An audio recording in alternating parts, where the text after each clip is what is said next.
Have you tried generating real estate seller leads on Facebook with little to no success? Well, that ends today. In this video, I'll show you exactly how to get seller leads and give you the exact ad copy to use. Let's begin.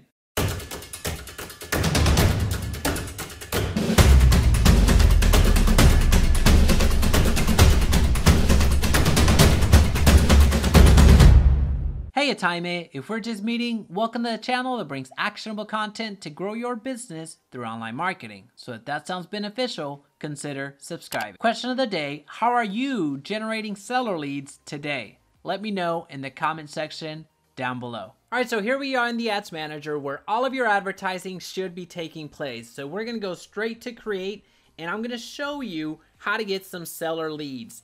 Now, this interface is a bit different.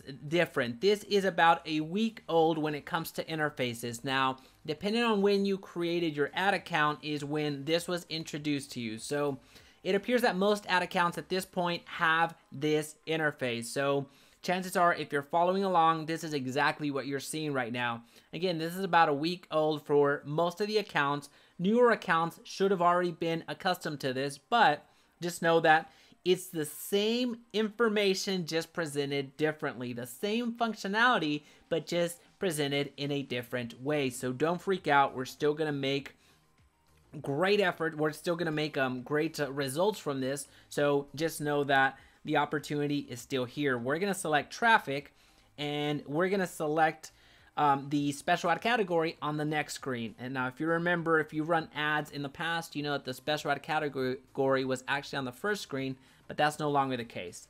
And we're not going to do this now, but you can see that you can name your campaign throughout right here. So it's ready to go. But what we're going to do is just not worry about that. And we're going to go step by step. We're going to go with traffic. And you see here, it already created our campaign, our ad set, and our ad. So we're not going to worry about the name. We are going to worry about saying that this is a housing ad. You see here, buying type, since we did a traffic campaign, we don't have much option, so it confirms the type of campaign that we're running right there. And then the budget optimization from a campaign level, we are not going to toggle that on, but what you're going to see here is we're asked to provide a budget from the campaign level. We're not doing that right now, but just know that that's what that button does. We're going to go to next. And you see here, we're progressing through this list. We're progressing through the campaigns. I'm not going to worry about the name for right now. We're going to go to send our traffic to the website.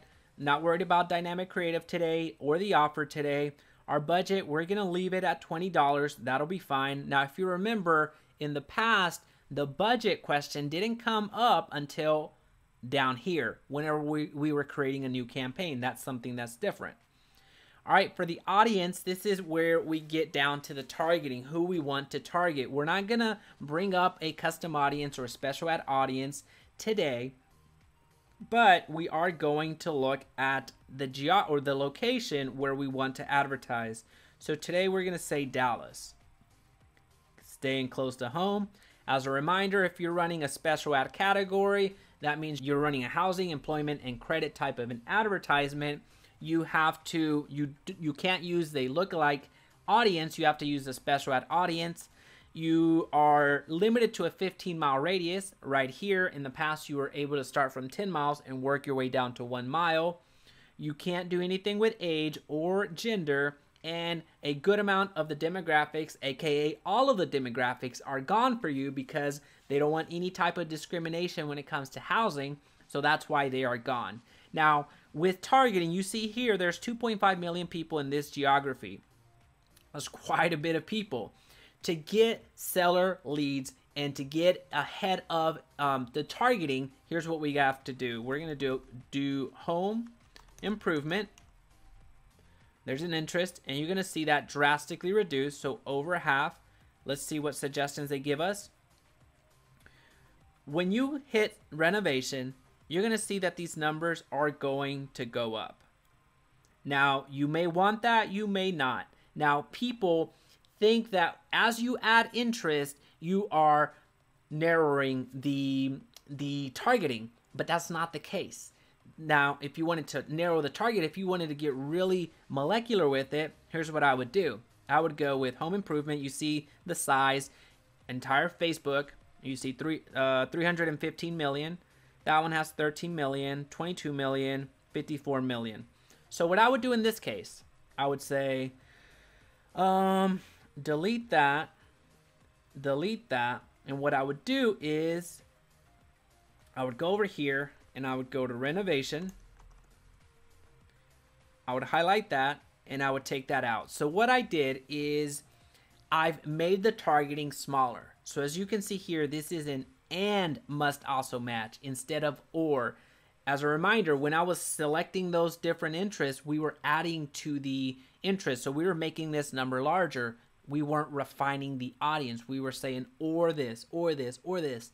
By doing this, we did an and function. So and people that are interested in home improvement and renovation. So this gives you a sense of people that most likely than not have some sort of real estate ownership, but not necessarily all of the case. Of course, we can't blanket that way, but this is a good starting point. This would be a great split test in your market to see if this combination is going to give you better results than if this was as a standalone. If this was home improvement as a standalone, and then you split test renovation. So there's plenty of suggestions that they give you that you can leverage. So this is just one targeting that I want you to consider and test out in your market to see how many seller leads you're able to pull from them.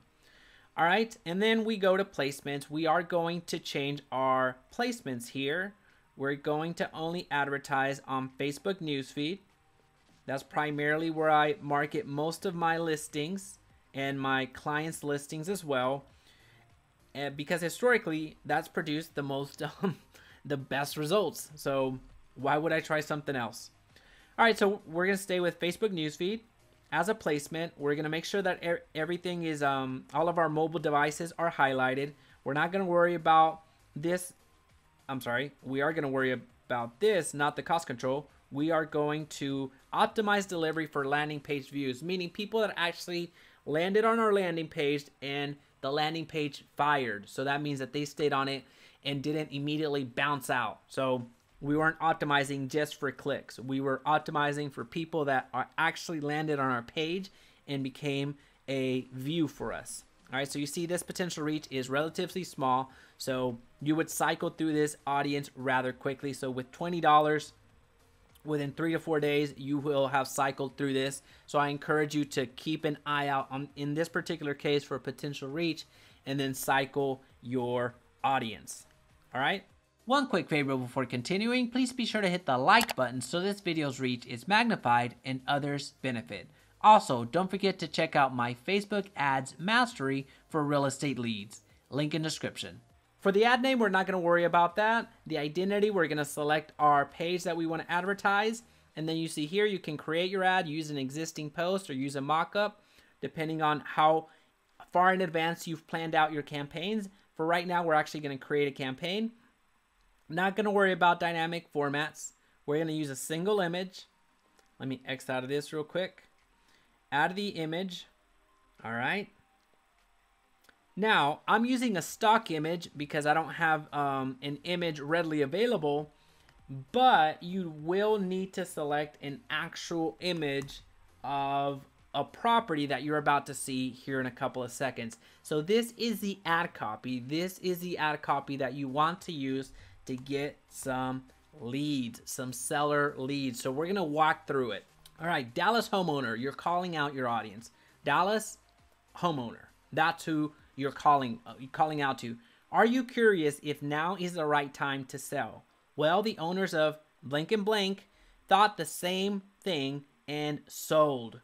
And then you give some impressive statistics. Now, you do have to think like a marketer here. You do have to think of, how can I position this sell to be the best thing since sliced bread? How can I present this sell as I did a fantastic job, or this was a property that just went off the, was gangbusters, so just went off the market quickly. So here you have the option between percentage or amount above asking price. So if percentage presents better, like 15% presents better, then place that. If money presents better, so the actual number presents better, present it that way. $20,000 above asking price, $5,000, whatever it is, that's what you're calling out right there. In blank days. So you're calling out in a small amount of days. If it took you 100 days to sell that property, then maybe you don't want to call that out. Maybe actually not maybe, you don't want to call that out. You want to be you want to present your best case there with blank offers to choose from. So there you would, of course, the higher the number, the better.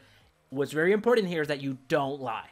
That is absolutely a no-go. This is a template that you may, one of your listings, one of your properties may have sold and may only have two, maybe only have one of these things that it fits. But you certainly don't want to lie to make all those 3 points there, or highlight different aspects of the sale. Really what you're trying to do here is have a case study. The client doesn't know that, but have a case study over here of, hey, this is what happened with this property.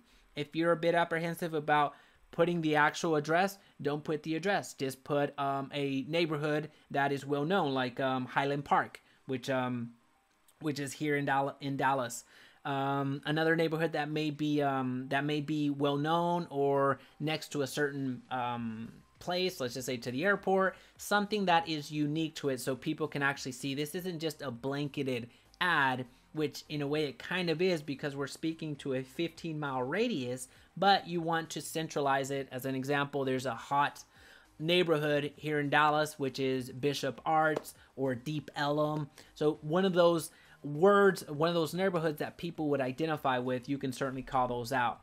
Want to know if your home could achieve similar results? Get an instant estimate. So here's where you would put your Cloud CMA or any other website out there. So KV Core does provide estimates or market reports. Any website that can take people's information in and spit out a result.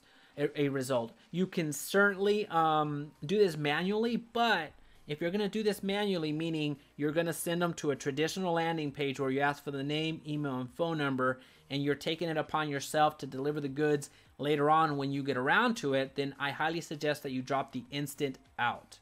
Because at that point, you're misrepresenting. Again, the goal here is to get leads. The goal here is not to lie. So I would drop the instant part of it if you're going to manually do this, because they are not getting an instant estimate.